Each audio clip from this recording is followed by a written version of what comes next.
Hello students, good morning. সবাইকে জেনে study Bangla channel থেকে স্বাগত জানাচ্ছি। তো পরশুদিন থেকে আমরা একটা সিরিজ স্টার্ট করেছিলাম, সেটা এএনএম জিএনএম এর মিক্সড কোশ্চেন। তো গতকালকে কোনো কারণে আমি আপলোড করতে পারিনি, তার জন্য দুঃখিত। তো আজকে আবার সেই ভিডিও যেরকমটা তোমার ছিল ম্যাথ এবং রিজনিং মিলে, সেরকম একটা ভিডিও তোমাদের কাছে আসছে। তো তোমরা অবশ্যই সবাই মনোযোগ দিয়ে দেখে নাও এবং ক্লাসটা করে নাও। তো চলো আজকের ক্লাসটা শুরু করছি।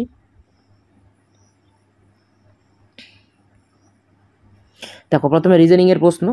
তো রিজনিংয়ের প্রশ্ন এটা তোমায় কী করতে হবে, এই যে বক্সটা দেখতে পাচ্ছ, এই বক্সে থেকে তোমাকে কোনটা শূন্যস্থান হবে সেটা বের করতে হবে। তো প্রথমে যখন কত আছে 3 4 5, তো এই পাশে যদি তুমি মেলাও কত আছে 3 4 12, 4 12 48, তার মানে প্রথম দুইটা গুণ হচ্ছে, তারপরটা কী হচ্ছে, তারপরে গুণফলের সাথে এটা যোগ হয়ে যাচ্ছে। এবার দেখি এটা মিলছে কিনা, কারণ অনেক সময় প্রথমটা মিলে দ্বিতীয়টা মেলে না। এবার দেখবো এই সিকোয়েন্সে আছে কিনা। তো তারপরটা দেখো 4 আর 5 গুণ করলাম 20, 20 সাথে 3 গুণ করলাম 60। সরি, এটাও গুণন হবে, সরি দুটাই গুণন, হ্যাঁ দুটাই গুণন, সরি। তাহলে 4 5 20, 3 20 60। এবার পরেরটা দেখি, তাহলে কত হবে, সবগুলা গুণন, ঠিক আছে, গুণফলের সাথে প্রথম দুটার গুণফলের সাথে তৃতীয়টার গুণন। তাহলে 3 5 15, 15 গুণন 7 কত হবে 105। তাহলে অপশন সি, তাহলে কী হবে, এই জায়গাটায় তোমার প্রশ্নবোধক চিহ্নে 7 তোমার হবে, তাহলে 7 তোমার অ্যান্সার। চলো নেক্সট প্রশ্নে যাচ্ছি। আচ্ছা, পরে একটা অঙ্ক আছে, দেখো এখানে কি করব, 13.05 ইন্টু 4.5 ভাগ 0.5, তাহলে 1305। নিচে কি করব, এখানে দশমিকের পর 2 ঘর আছে, তাহলে এখানে 100 দিয়ে দিলাম। গুণন 45 আছে, ভাগ কত 0.5, তাহলে 45, আর এই যে 0.5 জন্য পয়েন্ট 2 জায়গায় উঠে যাবে, তাহলে 5 দিয়ে যদি গুণ করো কত হবে 9, তাহলে এটার সাথে 9 গুণ করলে 5 নং 45-এর 5, হাতে 4, হাতে 4, তাহলে হচ্ছে 3 নং 27 7, 3 3 9 10 11 ডিভাইড বাই 100। তাহলে এখানে দুইটা শূন্য আছে, তার মানে 2 ঘর আগে দশমিক হবে, তাই 2 ঘর আগে দশমিক 117.45, 117.45, অপশন সি তোমাদের রাইট অ্যান্সার হবে। ঠিক আছে, যারা যারা পারবে ভিডিওটিকে পজ করো, ভিডিওটিকে পজ করে কমেন্টে অ্যান্সার জানাবে, ঠিক আছে, কমেন্টে অবশ্যই অ্যান্সার জানাবে। আর যারা যারা পারবে না তারা অবশ্যই দেখে নাও আমার সাথে সাথে, ঠিক আছে। ওকে, চলো নেক্সট প্রশ্ন। আচ্ছা, নেক্সট একটা রিজনিংয়ের প্রশ্ন। দেখো এখানে কি বলেছে, যারা যারা পারবে ভিডিওটি পজ করে অ্যান্সার জানো। দেখো এখানে কি হচ্ছে, দেখো এখানে দুটা, এখানে একটা, এখানে দুটা, এখানে একটা, তার মানে দেখো এই ঘর থেকে এই ঘরে আসলো, তারপর আবার কি আসলো, তারপর এই ঘর থেকে এই ঘরে আসলো, ঠিক আছে। তার মানে কি হচ্ছে, দেখো অ্যান্টি ক্লকওয়াইজ এক ঘর করে পিছাচ্ছে। তাহলে এই যে দুইটা আছে, দুইটা কোথায় হবে, দুইটাই এই জায়গাটায় হবে। তাহলে দুইটা কোথায় আছে এই জায়গাটায়, তাহলে দেখো এই জায়গাতেও নেই, এই জায়গাতেও নেই, এই জায়গাতেও নেই, শুধুমাত্র অপশন এতে আছে, তাহলে অপশনে তোমাদের রাইট অ্যান্সার হবে। খুব ইজি থাকে এগুলো, ঠিক আছে, এগুলো খুব ইজি থাকে, একটু শুধু দেখবে পেয়ে যাবে। নেক্সট প্রশ্ন কি বলেছে, দেখো যদি একটি সংখ্যাকে 63 দ্বারা ভাগ করা হয় সেক্ষেত্রে অবশিষ্ট থাকবে 25, যদি সংখ্যাটিকে 7 দ্বারা ভাগ করে তবে কত অবশিষ্ট থাকবে। খুব ইম্পর্টেন্ট প্রশ্ন।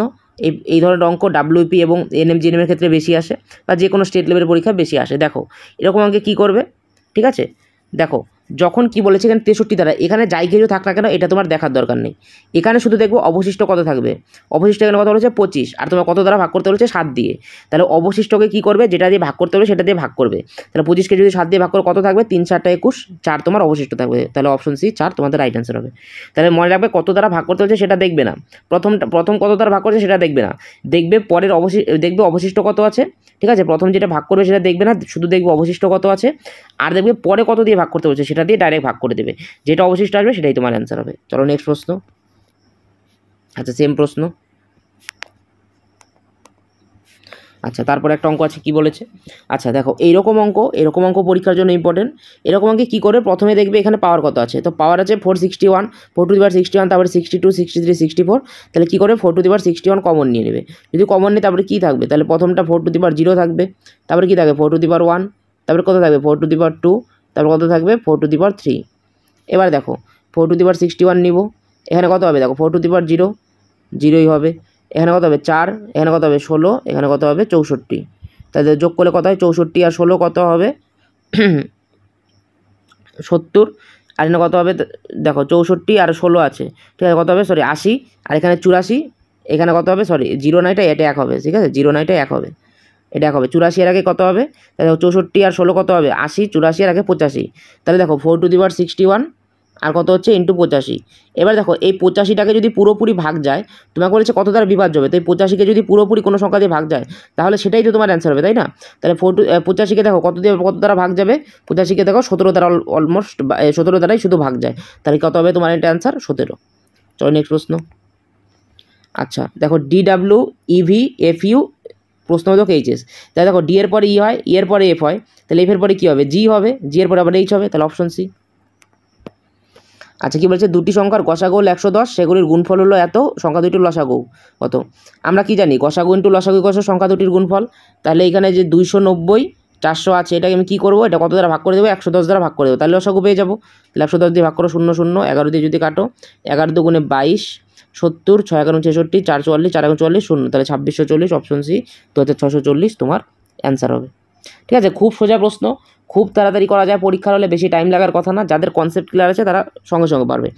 আর যারা আরেকটু ডিপলি পড়তে চাও তারা দেখবে আমাদের প্লে লিস্টে গিয়ে, সেখানে দেখবে ম্যাথমেটিক্স প্র্যাকটিস সেট আছে, তোমরা সেগুলো প্র্যাকটিস করে যেতে পারো। ঠিক আছে, সেগুলো প্র্যাকটিস করে যেতে পারো, সেগুলো পরীক্ষার জন্য ইম্পর্টেন্ট। চলো নেক্সট প্রশ্নে যাচ্ছি। আচ্ছা এটা নাম্বার সিরিজের প্রশ্ন আছে, এটাও একটা রিজনিংয়ের প্রশ্ন। দেখো কী আছে, 3 থেকে 5। আচ্ছা তাহলে 3 থেকে 5 হয়েছে, তার মানে 2 ঘর, 5 থেকে 10 হয়েছে 5 ঘর, 10 থেকে 17 হয়েছে 7 ঘর, 17 থেকে 29 হয়েছে 12 ঘর, 29 থেকে 48 হয়েছে 19 ঘর, মানে এদের ডিফারেন্স।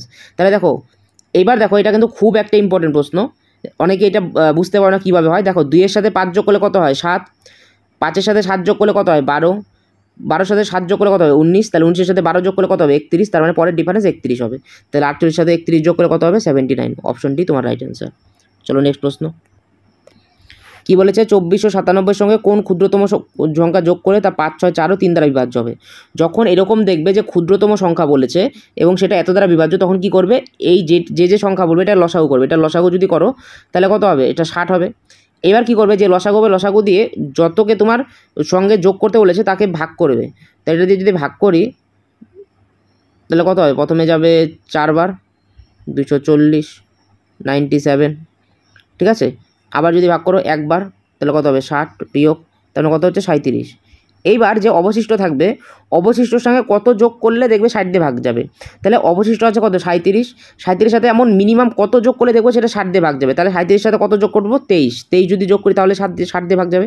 তাহলে তোমার রাইট অ্যান্সার হবে 23। কারণ কি, এই যে পুরো সংখ্যাটা আছে 5 6 4 দিন, এই পুরো সংখ্যাটাকে বলছে কোন ক্ষুদ্রতম সংখ্যা যোগ করলে বিভাজ্য হবে, তাই তো, কোন ক্ষুদ্রতম সংখ্যা যোগ করলে এত দ্বারা বিভাজ্য হবে। তাহলে এই যে 5 6 4 দিন সবগুলো যদি ভাগ করতে হয়, তার মানে কি এদের লসাগু যেটা হবে সেইটাই, এর জন্য লসাগু যোগ করলাম, তারপর এটা দিয়ে ভাগ করবো। ঠিক আছে, চলো নেক্সট প্রশ্ন। আচ্ছা এটা সরলতম মান বের করতে বলেছে, তাহলে এটাকে ভাঙি।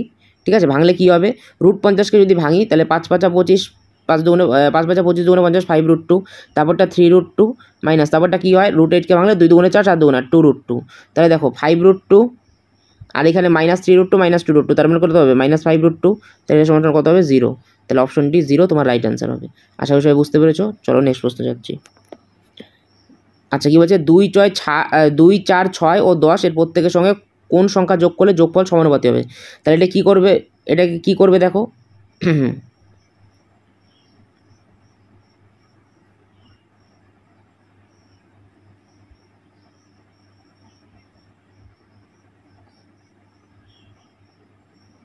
দেখো প্রত্যেকটার সঙ্গে এখানে কী করবে, এক্স করবে। ঠিক আছে, প্রত্যেকটার সঙ্গে কী করবে, এক্স করবে। তাহলে দেখো যদি এক্স করো তাহলে কী হবে, 2 + x যোগ করবো, নিচেরটা 4 + x সমান 6 + x = 10 + x। এবার দেখো কোনাকুনি যদি গুণ করো তাহলে কত হবে, 10 দুগুণে 20, দেখো প্রথম কত হচ্ছে 10 দুগুণে 20, তাহলে 20 প্লাস কত হবে 10x আর 2x, তাই তো, দেখো একটা 10x একটা 2x, তাহলে কত হবে 12x + x²। আচ্ছা সমান এখানে কত হবে 4 6 24 প্লাস কত হবে, দেখো একটা 6x একটা 4x, তার মানে 10x প্লাস হচ্ছে x²। তাহলে x² কাটা যাবে, তাহলে 12 থেকে যদি 10 বাদ দাও তাহলে কত হবে 2x, আর কত হবে দেখো 24 থেকে 20 বাদ দিলে 4, তাহলে x এর মান সমান কী হবে 2, x এর মান সমান কী হবে 2।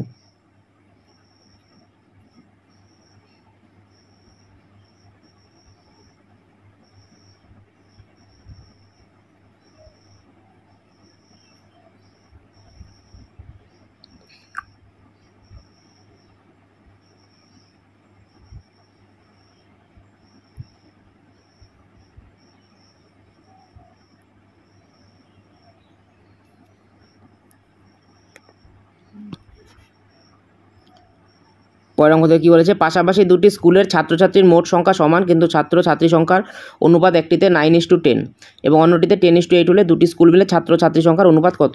তাহলে একটা দেখো কত আছে 9:10, এটা কত আছে 10:8। ঠিক আছে, একটা 9:10 একটা 10:8। এবার তোমাদের এতটুকু তোমাদের এটা হোমওয়ার্ক থাকবে, এটার অ্যান্সার অবশ্যই কমেন্ট সেকশনে জানাবে। ঠিক আছে, একটার অ্যান্সার তোমরা অবশ্যই কমেন্ট সেকশনে জানাবে। আজকের লাস্ট প্রশ্ন কী বলেছে, দুটি সংখ্যার অনুপাত 3:4, প্রত্যেকটি সংখ্যার সঙ্গে 2 যোগ করা অনুপাত 7:9। সংখ্যা দুটি যোগফল কত? তাহলে দেখো 3x প্লাস, দেখো কী বলেছে, 3x সাথে 2 যোগ করো, আবার 4x এর সাথেও 2 যোগ করবো, যোগ করলে কত আসবে 7/9। তাহলে কত হবে 3 নং 27, আচ্ছা 27 আর 18, তাহলে 27x মাইনাস কত হবে 28x, আর এখানে কত হবে দেখো 9 দুগুণে 18, 7 দুগুণে 14, তার মানে 4। তাহলে x এর মান কত আসছে, x এর মান আসছে 4। তাহলে তোমাকে কি বলেছে, দুটি সংখ্যার যোগফল কত, সংখ্যা দুটি কত 3:4, তার মানে 3x আর 4x কত হবে 7x, এর সাথে x এর মান কত 4, তাহলে 4 গুণ করবো, তাহলে কত হবে 28। তাহলে 28 অপশনটি তোমাদের রাইট অ্যান্সার হবে।